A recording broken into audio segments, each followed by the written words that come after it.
আলাদা কিছু নয়, বরং 24-এর গণ অভ্যুত্থানের মধ্য দিয়ে 71-এর যে স্পিরিট সেটি পুনর্জীবিত হয়েছে।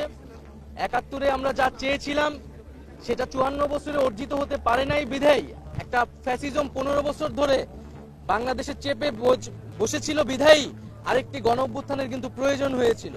ফলে আমরাও কিন্তু 71-এ যে সাম্যের কথা বলা হয়েছিল, 24-এ কিন্তু সেই বৈষম্যহীন সমাজের কথাই আমরা বলছি।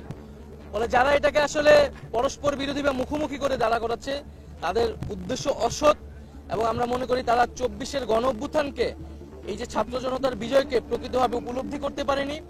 এই যে নতুন তরুণরা নেমে এসেছে, নতুন সময়ের যে বার্তা, সেই সময়ের বার্তাকে তারা ধারণ করতে পারছে না। এবং আমরা মনে করি যে বাংলাদেশে বর্তমানে আমাদের জাতীয় নাগরিক পার্টির যে দাবি যে বিচার সংস্কার এবং গণপরিষদ নির্বাচন, আমরা মনে করি ঠিক সেই পথে গেলেই জাতির একটি উত্তরণ ঘটবে গণতন্ত্রের পথে।